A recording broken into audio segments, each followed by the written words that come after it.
Tommy, my old ex-partner Tommy.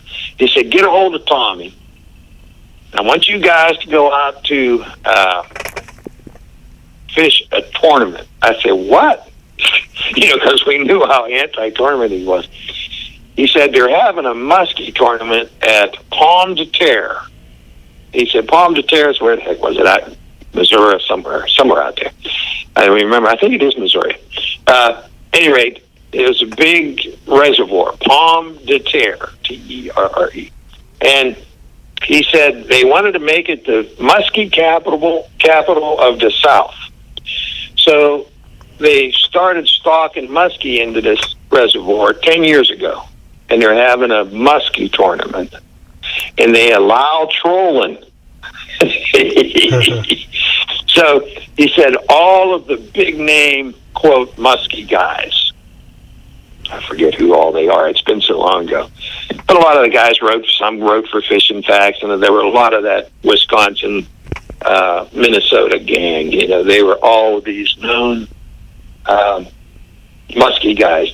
That was their specialty, muskies, And he said they're all going to be there. It's a weekend tournament, and it doesn't cost that much. I'll pay your entry fee to get in. And at the time, I'd written a couple of stories for Fishing Facts. He said, now, here's what I want you to do. He said, I want you to go out there incognito, in your jeans and T-shirt. I said, I'm always in my jeans and T-shirt. That's who I am. So he says, no, but you don't tell anybody who you are. Well, nobody knows me anyhow. Well, maybe from a couple of the stories I wrote in Fishing Facts. He said, but you don't mention Fishing Facts. You don't tell anybody who you are. He said, you fish this thing. He said, if you could even place, so you don't have to win it, but if you just place, man, we'll play it up in Fishing Facts, and, spoon pliers will get a good deal out of this, And he said, if you don't place, he said, then you can tuck your tail between your legs, get out of town. Nobody knew you were there. He didn't know enough about my personality at that point to know that's not the way I play. I'm there to beat somebody's head in. I'm there to win that thing, period. So we go out there, and sure enough, it's this huge reservoir. It's got two big arms. If you just drew, a picture of, almost looks like two lakes meeting down at the dam, two separate lakes. And we were there were 7 different marinas that all were housing guys. They had 200 entrants into this thing. And all you won was like a boat and motor and electric trolling motors. People were donating stuff. You'd win prizes. The Buck wanted to do it for the exposure, the spoon plugging. Well, Tommy was pretty darn good, and of course, at that point, I'd been doing it for quite a while. So we were on our game, no doubt about it. But when the place where we put in,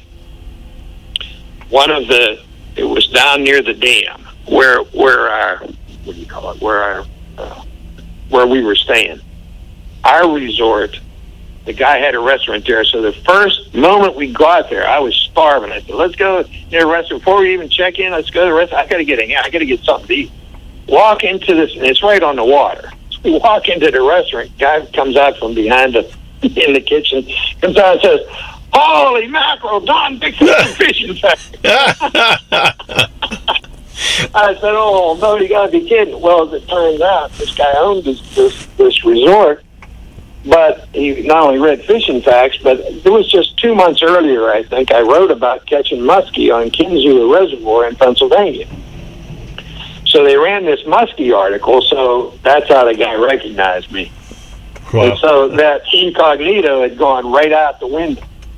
To make it worse, this guy was the organizer of all of the other resorts and all of the team that brought this big tournament to town. And we were meeting in the high school gymnasium that night, which, by the way, it had a tin roof, and it hailed and rained that night horrible. And they had all of these muskie stars who were known as the muskie experts. There were 4 of them, and for the life of me, I can't remember their names.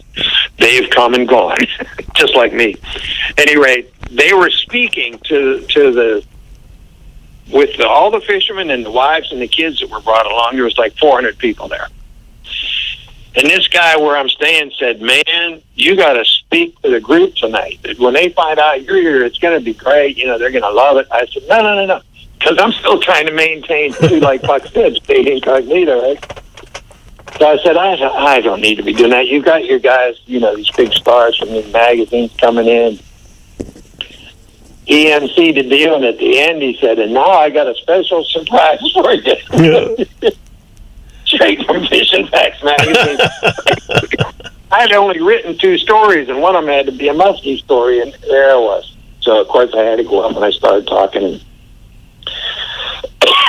excuse me, this reservoir had a weed line to about 20 feet.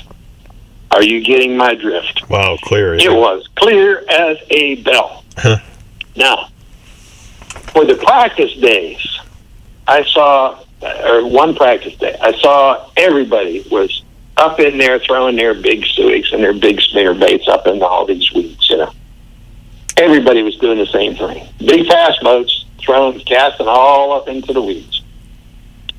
And of course, when I saw the clear water, I'm looking for watercolor, but getting ahead of myself. When I gave my little talk that night at the gym, everybody else had talked about the weed lines and suics and their favorite new bait, and they've shown baits and all that stuff. I got up there, I said, one of the things really something that's, some misinformation about muskies. That elusive fish of 10,000 casts, it's because guys are casting in the weeds for this fish, and it takes 10,000 casts to catch one. That's probably pretty true. Because muskie, just like northern pike and just like walleye and just like bass, they school. They school together, and they live in deep water. 95% of their entire life is spent in deep water. And for a northern pike and a muskie, that deep water home area is somewhere between 45 and 60 feet. You should have seen the blank stares I was getting. I can imagine. From 400 people. Like, the bottom line was, what in the hell did he just say? And it was almost like we were the laughing stock. They didn't laugh out loud, but we found out later. They were kind of tee-heeing about what I had to say about muskies.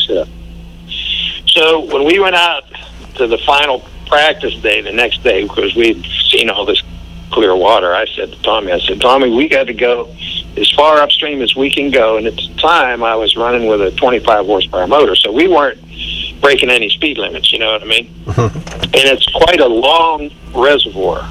These 2 forks, it's actually like 2 main bodies of the reservoir, one going one direction, one going sort of the other, were quite long and extensive. I said, we have to go as far up as we need to go until we can find some decent watercolor, because we're not going to have a chance. And the night that we were speaking, it rained, and then we heard, on that rooftop, we had a cold front come through. It was in this, I think, a mid-70s the first day. Second day, it was about 40 degrees. I think that was the high for the day. Wow. It was miserable. It was just coming into the fall, And I said, we got to go as far up as we need to go to find some watercolor, because there's not going to be very many fish caught. If we could catch one, we'd have a chance, I'm thinking. So the next day we just we flipped a coin, went up the left fork rather than the right fork, and we saw there's a bunch of feeder streams coming into the reservoir as you move up, So I was hoping that some of these feeder streams would have some color to them and have some depth. So we went about, 3/4 of the way up that long thing. We came to it. All of a sudden, we were approaching a side feeder stream that was coming in from the right, and I noticed a change in the color. I said, Tommy, we got some watercolor change here. We need to go ahead and run into this side feeder stream. And the side feeder stream was, probably at least 100 yards wide, 150 maybe yards wide. It was a big side river coming in. And there was a bar out at the end where it met in the main reservoir, but I looked at that real quick, but I didn't like the looks of it. In other words, it was very steep and I think breaking pretty shallow. I can't remember exactly, but I know I didn't like that end bar. So I said, let's run up this feeder stream a ways, and there was a break line. So I'm following the break line. We go up about 300 yards into the feeder stream, and all of a sudden it turns to the right.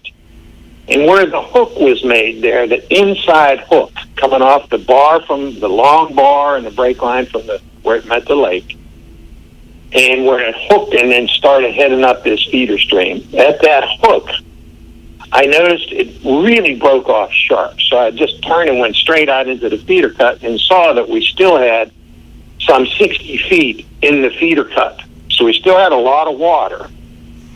And so as I was going out to see how much depth I had, I noticed that at 45 feet, it went like stepping off the Empire State Building, 45 to 60 feet, as sharp as you can make it. And when I went to both sides of that to see if that break line continued, it didn't. It was just a sharp break occurring at that one spot, right at the hook. I know I'm trying to, it'd be easier if I could draw it for you, but at any rate, there was a sharper break, and I said, Tommy, we got to hit that spot right there. So we may not be able to swing the lure in there correctly by going this direction. We may have to go up the feeder stream, come back this way. But I said, we got to get a lure into that hook at 45 feet. So we went, of course, right to our wire. And now this is the first day of the tournament. It's 40 degrees. We made, I don't know, we made 7 or 8 passes, and it was really hard to maneuver the lure into position. And I had a couple markers out, and just to position how I could try to best hit the spot. So we're running 45 feet, running this break line, and at that one spot where that sharp break occurred, I think it was on the 7th pass. Pow! I mean, that little rod just doubled up. At first, I'm not kidding you, at first I thought I had hung something. I did. It was 25 pounds, exactly. Wow. And they had this deal. There was a first and second place in the keep division, and they also, this was when it started to become the thing to release fish. They also had a release division. And they had these other boats running around with flags on it. If you could find one of those boats, you flag them down, they come over, they measure the girth and the width without taking it out of the water. And estimate the weight and then release the fish. So there was 2 ways you could do it. And we didn't see any boats where we were because we were way up the reservoir. And so we're keeping the fish, obviously. And we found out, I said, it's only been 10 years. I said, this could be a state record. Because I knew it was a big fish, 25 pounds. And we found out later, when we weighed the fish, the state record was 25.2. Oh, wow. We missed the state record by 2 ounces. Wow. But I regress. Let me go back to the story. After we caught that fish, 4 passes later, Tommy hooks a fish, 20 pounds. We got 2 muskies. It's 40 degrees. The wind is howling. We're fighting to get that lure, to hit that sharper break off of this 45-foot break line. We got 2 fish. We continued to fish there, and when it was obvious that we had done the damage, we turned around and made the long run back, and you had to be there at, at a weigh-in time and all of that. And we weighed in. I said, I promise you, they've only had muskie in here 10 years. We got to have the big fish of the day. That's got to be for sure. Well, not only did we have the biggest fish, we had the only 2 muskies that were caught. Wow. 200 fishermen. Not one other fish was caught. They also had a throw-in prize for the weekend for the biggest bass. We had caught 3 bass, but we didn't think nothing of it. We were there to win, and they were like 3 pounds.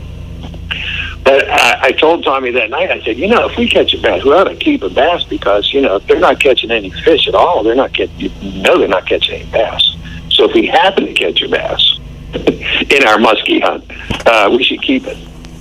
So the next day, Obviously, we go exactly where we were the day before.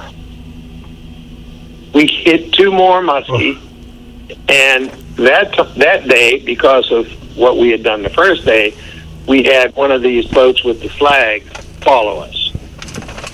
So when we caught the first one, we called the boat over. They measured it, estimated 20, 22 pounds, something like that. And about a half hour later, we hit another one, about 20, 22 pounds, something like that. There was a school of 20-pound muskie living on this spot. and we went in that day, and one young kid, 18-year-old, who was with his dad, but was fishing a tournament, caught a 30-incher, just legal. That was the only other muskie caught in 2 days of the best fisherman in the country, muskie fisherman. And the last day during our little foray up that good watercolor deal, we caught a 6.3-pound largemouth. Wow. Guess what? We won the first place in the keep division, second place in the keep division, first place in the release division, second place in the release division, and the biggest bass. Wow. We won everything. And again, it wasn't that we're geniuses, but it was more proof in the pudding that if you can map deep structure and you're prepared to make a deep water presentation, especially in those conditions, there was really next to no hope, like a less than 1% chance that somebody's going to catch a big fish up in those weeds. During that horrible cold front, drove them all downstairs. They were downstairs, period. We caught 4. Imagine if we would have had a good weather condition. You know, right. I've been in a school of muskie before where I can remember one time at Kinsey Reservoir catching 9 fish on one movement, muskie, on the same spot, on a finger on a bar. So this was horrible conditions, but we knew when we caught those fish at 45 feet, we knew those guys casting those, weeds, they weren't going to catch any fish. Now, there's always some lucky dude that lucks into one, some accident somewhere. So we kind of figured that was possible. But after the first day, we knew that those guys were dead. There's no way they could beat us, period. And then we caught 2 more and the bass to put it all to bed. We had to rent one of those rental big rider trucks to get the boats and motors and the canoe and the electric motors and the gas motors, all of the prizes. We had to rent a truck to drive it back to North Carolina. Wow. And when we got it back, we told Buck we had this trophy. I'm not kidding you. It was it's higher than your kitchen table. It was a big one. It was one of those 4 foot, 4.5 foot, big, huge trophy. And Buck said, "Man, I'm going to write this up in fishing tags. This will be great." We said, "Okay, great." And remember I told you he was always a little bit reluctant to give credit where it was due. He didn't want to blow your mind up too much to where you got to thinking that you were pretty good, So he wrote this article. I have a copy of it somewhere he said 2 spoon pluggers went out to Pomme de Terre Reservoir out in Missouri, and they sent me a picture back of this structure right there, and they said they had caught some muskie there, and they asked me if I could identify the exact spot where the fish came from. And he said, naturally, I chose this spot right here. And he marked this sharper break, where the contour lines all came real close together right at that one spot, and then wide back out again. So he said, where else would they be? So he did this whole story about fishing the sharper break, and not once did he mention my name. He didn't mention the tournament. He didn't mention that we won everything. He didn't really play it up. And, all the spoon pluggers on the inner circle, they knew what happened. But when you read the story that Buck wrote, you wouldn't have had a clue as to what happened. At any rate, it was, I have to tell you, I wish I'd had all my spoon plugging buddies, you included, and all your buddies, be at that dinner, because there was an awards dinner at that tournament. the same people that were laughing at what I had to say on Friday night were sitting there with their fist in their hands. In fact, one of the pros made a joke in that Friday night thing about, I don't know, you're talking about, speed control. I don't know, any musky I ever caught or light conditions. I think I was talking about light conditions, which drives them deep, He said, any musky I ever caught had his eyes open. And, had the 400 people laughing. And, if you really knew me personally, that pissed me off pretty good. So at this dinner, at this awards banquet, my partner and I, we could hardly contain our, dignity, really. I mean, we did, but it was hard. So they said, okay, let's get to the presentations now. And everybody had all these thought to be big-time professional musky guys. They had their nose down in their plate of baked beans. They weren't even looking up. They said, in the second place in the release division, the winner is Don Dickson and Tom Ferencek. Hey! People clap. We come up, we pick up this little trophy and go back. And we sit down. We go through this whole process. And he said, no, the winner of the biggest fish in the release division, let me see here, Don Dickson, Tom Ferencek. And we get up there cheering, go up, pick up our other little, it's a smaller trophy, and go back to our seat and sit back down. So, okay, let's get this bass thing out of the way, because there was a bass, the biggest bass, and there was only one bass turned in, and that was, let me see here, that's Don Dickson, Tom Ferencek. Yeah, they cheer, and then when they announced the biggest fish of the tournament, by the time we get to the last one, they said, okay, let's not let them walk all the way back down to their seat again. They won it all. Let's get this. Okay, and half the guys booed, And here's the funniest part of the whole deal. At that point, we were a couple of smug spoon pluggers that weren't letting on that we were smug. But we was, take that. The next time you start laughing when somebody tells you something, maybe you think about this moment. That's what we were thinking. At any rate, they said, we've got so many prizes left over, because we assumed there would be,